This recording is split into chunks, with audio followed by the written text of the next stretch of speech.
یہ پاکستان تحریک انصاف نے جو ڈیمانسٹریشن کی ہے وہ جیسے تیسے ڈی چوک پہنچ گئے، یہی ان کا سارا بنیادی نقطہ تھا۔ اب وہ ڈی چوک پر بیٹھے ہوئے ہیں۔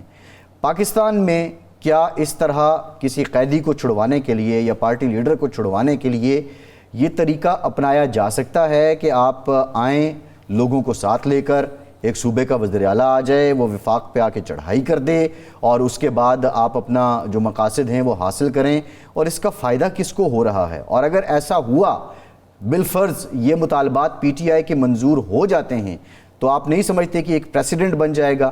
پھر تو قانون کی بالادستی، عدالتی فیصلے، اس کی کیا حیثیت رہ جائے گی؟ اب ایسے پہلی بات تو یہ ہے کہ جمہوری ممالک میں پرامن احتجاج کوئی جرم نہیں ہوتا جس کو دفعہ 144 لگا کے یا کوئی اور فضول طریقے سے یا کنٹینر لگا کے روکا جائے۔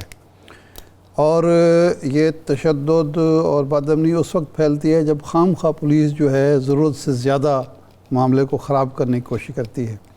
اور اگر اعتماد کی بحالی کے لیے یا اعتماد سازی کے لیے کوئی مطالبہ حکومت کسی مظاہرین کا قبول کرتی ہے تو نہ وہ جتھے کو وہ کریڈٹ جاتا ہے کہ جتھے نے جناب کرا لیا، اور نہ اس سے حکومت کی کمزوری بیسیکلی تو ہے کہ کیا وہ جو مطالبہ مانا گیا ہے وہ قانون کے مطابق مانا گیا ہے یا غیر قانونی۔ میں اس کی دو مثالیں دوں گا آپ کے سامنے۔ پیپلز پارٹی کا دور حکومت تھا، ججز کی بحالی کی ایک تحریک چل رہی تھی۔ میاں نواز شریف صاحب نے کہا کہ جی میں اس تحریک کا حصہ بنوں گا اور میں لانگ مارچ کروں گا اور اسلام آباد پہنچ کے ججز کو بحال کراؤں گا۔ پیپلز پارٹی کی حکومت نے اس نقطۂ نظر سے کہ یہ سرکاری وسائل پنجاب کے استعمال نہ کریں، حکومت پنجاب میں میاں نواز شریف صاحب کی تھی، شہباز شریف صاحب وزیر اعلیٰ تھے۔ نہیں، گورنر رول نہیں تھا تب؟ میں عرض کرتا ہوں، اس نقطۂ نظر سے پیپلز پارٹی نے کہ یہ سرکاری وسائل تسلیم نہ کریں، یہاں گورنر راج لگا کے شہباز شریف صاحب کی حکومت ختم کر دی۔ اس کے بعد وہ لانگ مارچ لے کے یا آپ کے بقول جتھا لے کے اسلام آباد چلے گئے، اور نتیجتاً یہ ہوا کہ اس جتھے کی بنیاد پر ان کی حکومت بھی بحال ہوگی۔ ویسے میں نے ابھی تک جتھے کا لفظ استعمال نہیں کیا، آپ نے کہا تھا۔ تو انہوں نے، میں سمجھتا ہوں، سیاسی بصیرت کا مظاہرہ کیا پیپلز پارٹی کی حکومت نے کہ بدامنی سے ملک کو بچانے کے لیے اور ریاستی مشینری کو عوام کے سامنے کھڑا کرنے کی بجائے انہوں نے حکومت بھی بحال کر دی اور ججز بھی بحال کر دی، اور پیپلز پارٹی کی حکومت نے 5 سال پورے کیے۔ حکومت ختم نہیں ہوئی اس سے، نہ کسی نے یہ کہا کہ جناب جتھوں کے سامنے حکومت لیٹ گئی ہے، یا مفاہمت کے ذریعے، فراست کے ذریعے، بصیرت کے ذریعے اور مذاکرات کے ذریعے معاملات کا حل کرنا جو ہوتا ہے یہ دانش مندی کہلاتی ہے، یہ شکست و ریخت نہیں ہوتی۔ اگر حکومت مذاکرات کو کامیاب کرنے کے لیے اور اپوزیشن بھی ضد اور ہٹ درمی کی بجائے پی ٹی آئی بھی اگر مذاکرات کو کامیاب کرنے کے لیے اعتماد سازی کے جو ہے اقدامات کرتی ہے، مثلا میں نے کل یہ کہا تھا کہ جہاں ہے وہ رک جائیں، جہاں اس وقت لوگ پہنچے ہیں وہاں ان کو رک جانا چاہیے اور ان کو کچھ اعتماد سازی کے اقدامات کر لینی چاہیے اور پھر مذاکرات جاری رکھیں۔ اب تو یہ بھی کلیئر نہیں ہے کہ مذاکرات ہو رہے ہیں یا نہیں، جاری کرنے چاہیے، ہونے چاہیے۔ اگر نقصان یہ ہوا ہے رات رینجرز کی، شہادتیں جو ہیں کوئی مذاق تو نہیں ہے نا، تو یہ نہ ہوتا اگر کل یہ مذاکرات کامیاب ہو جاتے یا مذاکرات کا سلسلہ سنجیدگی سے جاری رہتا۔ تو میرا خیال ہے اب بھی یہی طریقہ ہے، اور ریاست اس سے نہ کمزور ہوتی ہے اور نہ ریاست کی ریٹ اس طرح قائم ہوتی ہے۔ لیکن میرا خیال ہے مولانا بخش چانڈیو صاحب دانشور بھی ہیں، مصنف بھی ہیں، سیاستدان بھی ہیں، عملی سیاستدان بھی ہیں۔ سب جو ایک تو معاملات ہیں ہم نے پروگرام کے پہلے حصے میں بیان کیے، لیکن کچھ عام لوگوں کے جو مسائل ہیں اس میں بھی اضافہ ہو رہا ہے۔ اسلام آباد سے یہ خبر آ رہی ہے کہ وہاں پہ اب پیٹرولیم مصنوعات کی جو ترسیل ہے اس میں مسئلہ ہے، پیٹرولیم مصنوعات کی جو سپلائی ہے وہ متاثر ہونے کا خدشہ ہے۔ لاہور میں بھی ایسا ہی واقعہ ہے۔ اب یہ دھرنا کیونکہ ایک جگہ پہ جا چکا ہے، کنٹین ہو چکا ہے، اب باہر کے جو علاقے ہیں، کیونکہ لاہور میں بھی جزوی طور پہ آج بھی ہم نے دیکھا کہ بند ہیں، کچھ جگہ کھلی ہیں کچھ بند ہیں، کیا باقی جو علاقے ہیں ان کو اب کلیئر نہیں کر دینا چاہیے، ان کو کھول نہیں دینا چاہیے، یا آپ سمجھتے ہیں کہ جب تک ڈی چوک بیٹھے ہیں تو یہ جزوی بندشیں چلتی ہی رہیں گی؟ نہیں، کوئی فائدہ نہیں ہے اس کا، ان بندشوں کا کوئی فائدہ تو ہوا نہیں. نقصان یہ ہوا ہے کہ ایک تو حکومت کا خوف سامنے آیا، اور دوسرا یہ ہے کہ یہ ہم کہہ نہیں سکتے کہ لاہور سے لوگ اس لیے نہیں نکلے کہ بندشیں تھیں، جہاں سے جنہوں نے نکلنا تھا وہ نکلے ہیں نا. اب جو یہ مسئلہ پیدا ہوتا ہے اگر سپلائی اگر لاہور سے لوگ اس لیے نہیں نکلے ارشاد صاحب، تو اس کا مطلب یہ ہے کہ لاہور میں کوئی خوف تھا ہی نہیں، اور یا وہ لوگ خوفزدہ ہو گئے اس وجہ سے؟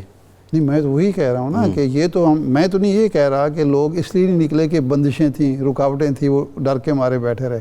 اس کا مطلب ہے لوگوں نے کال کو بائی نہیں کیا نا.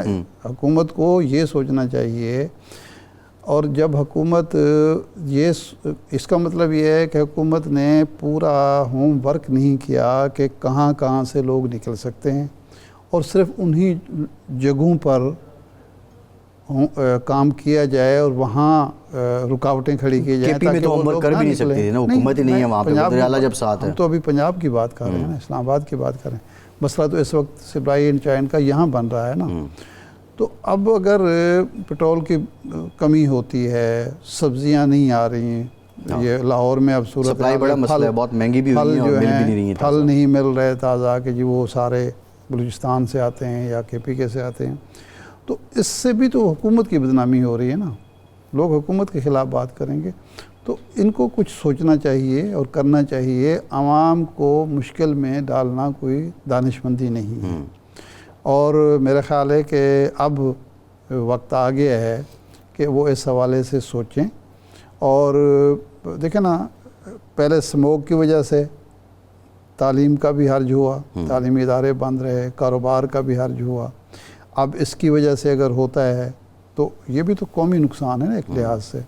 تو میرا خیال ہے کہ اب اسلام آباد کا معاملہ اسلام آباد کی حکومت پہ چھوڑ کے پنجاب کے باقی علاقوں میں معاملات کو نارمل ہونا چاہیے، اور میرا خیال کافی حد تک ہو بھی گئے ہیں. یہ بھی نہیں ہے کہ اس طرح کی صورت نہیں، لیکن وہ ایک سینٹیمنٹ ایسا ہے کہ 23 کی تھی جو صورتحال، یا 22-23 کو جو نظر آتی تھی، وہ آج تو نظر نہیں آ رہی نا. نہیں، حالات معمول پہ تو آئے ہیں کافی حد تک، لیکن ارشاد صاحب بنیادی جو دیکھیں سیاسی بصیرت اور فراست اور بروقت قوت فیصلہ جو ہوتا ہے وہ ہمیشہ ہر حکمران کے حکومت کے فائدے میں ہوتا ہے.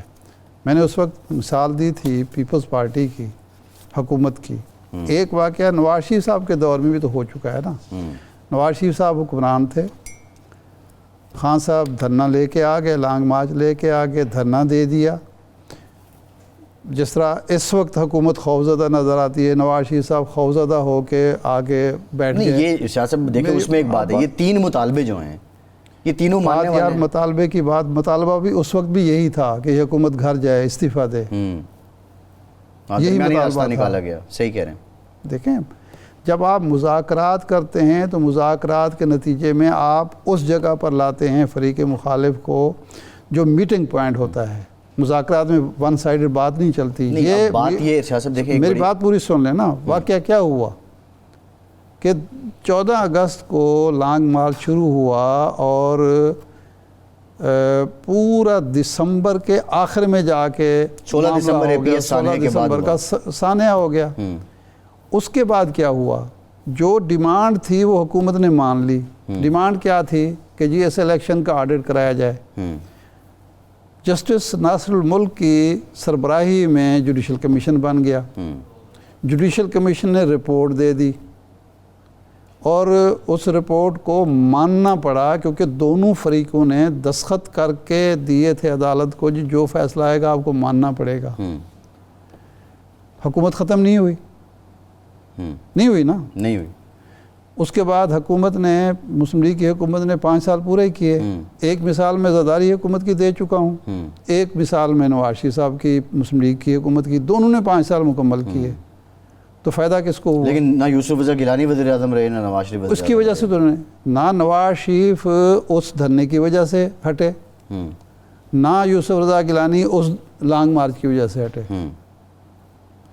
وہ اور واقعہ ہوا، یہ بھی اور واقعہ ہوا. پاناما میں اگر میاں نواز شریف صاحب ایکسیپٹ کر لیتے یہ اپنے فلیٹس جس میں آپ وہ جو اپارٹمنٹس ہیں اور غلط بیانی نہ کرتے تو بچ جاتے اس وقت بھی. تو پھنسے تو کسی اور کیس میں وہ جا کے وہ پھنسانے چاہنے والے ہو آپ کہہ دیں یا وہ کہتے ہیں جی ہمیں پھنسایا گیا. بھی آپ بھی تو غلط بیانی نہ کریں نا قوم کے سامنے اور عدالت کے سامنے. اور یوسف رضا گیلانی جس کیس میں پھنسے, یوسف رضا گیلانی بھی اسی کیس میں پھنسے نا کہ عدالت آپ کو وہ خط جو عدالت کہہ رہی تھی راجہ پرویز اشرف نے لکھ دیا, حکومت برقرار رہی, مدت پوری کر گئی. یہی ہوا تھا نا. یہ کام یوسف رضا گیلانی صاحب بھی کر سکتے تھے. دیکھیں اگر آپ ضد نہیں کریں گے, دانش مندی سے کام لیں گے, گیو اینڈ ٹیک کریں گے, مذاکرات کریں گے تو آپ کو کوئی خدشہ نہیں ہوگا, پی ٹی آئی جو اندیشہ کہتی ہے مینڈیٹ واپس کریں, ابھی اتنی کیپیسٹی ان میں ہے کہ بھائی وہ کہہ رہی ہے نا. نہیں, میرا سوال یہ ہے وہ کہتے رہے کہ ان حالات میں ان کا یہ مطالبہ پورا ہو سکتا ہے کہ مینڈیٹ حکومت واپس دے دے گی؟ مجھے کچھ نہیں معلوم. میں کہتا ہوں حکومت مینڈیٹ دے دے گی تو رہے گا کیا؟ میں تو نہیں کہہ رہا. ایک سوال پوچھ لوں آپ سے بھئی بات یہ ہے کہ جب آپ مطالبہ کرتے ہیں تو مطالبہ تو آپ کچھ بھی کر سکتے ہیں, لیکن جب آپ ٹیبل پہ بیٹھتے ہیں تو پھر تو آپ کو معقولیت اختیار کرنی پڑتی ہے. ٹیبل کہاں ہے, ٹیبل سجی ہے نہیں سجی ہے, یہ آپ کو زیادہ معلوم ہوگا, مجھے تو علم نہیں ہے.